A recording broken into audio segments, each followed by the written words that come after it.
Taste the Daily. Trichy அருகே புங்கனூர் குளத்துக்கரை பகுதியில் உயர் மின்னழுத்த மின்சார கம்பி அறுந்து விழுந்ததில் விவசாயி மின்சாரம் தாக்கி சம்பவ இடத்திலேயே உயிரிழந்துள்ளார்.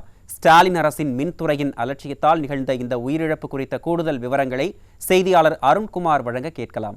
வணக்கம் அருண்குமார், விவரங்களை சொல்லுங்க. வணக்கம் அருண். திருச்சி அருகே புங்கனூர் குளத்துக்கரை பகுதியில் விவசாய தொழிலாளியான செல்வம் என்பவர் வயலுக்கு தண்ணீர் பாய்ச்சுவதற்காக இன்று காலை வந்துள்ளார். அப்போது மோட்டாரை ஆஃப் செய்துவிட்டு திரும்பி வயலில் நடந்து வந்து கொண்டிருந்தார். அப்போது வயல் பகுதியில் உயர் மின் அழுத்த மின்சார வயர் செல்வம் மீது அருந்து விழுந்ததில் சம்பவ இடத்திலேயே துடிதுடித்து உயிரிழந்தார்.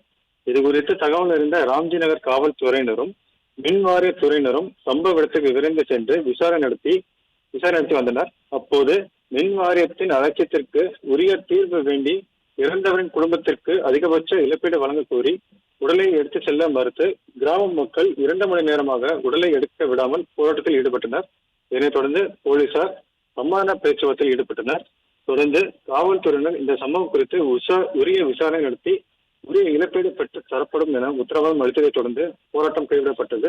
பின்னர் இறந்தவரின் உடற்கூறு ஆய்வுக்காக திருச்சி அரசு பொது மருத்துவமனைக்கு அனுப்பி வைத்து போலீசார் விசாரணை நடத்தி வருகின்றனர். இதேபோல் கடந்த சில வாரங்களுக்கு முன்பு இனாம் மாத்தூர் பகுதியில் இதே போன்று மின் கம்பி அறுந்து விழுந்ததில் விவசாயி ஒருவர் விழுந்த நிலையில் தற்போது 2வதாக இந்த சம்பவம் அரங்கேறுவது குறிப்பிடத்தக்கது.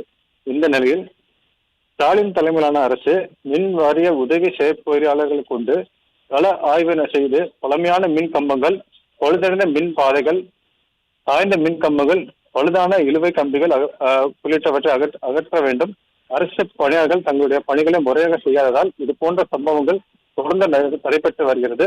வருங்காலையில் இது போன்ற துயர சம்பவங்கள் நடைபெறாமல் இருக்க அரசு பணியாளர்கள் தங்களுடைய பணிகளை செவ்வனே செய்ய வேண்டும் என்பது இப்பகுதி மக்களின் கோரிக்கையாக உள்ளது. அருண்,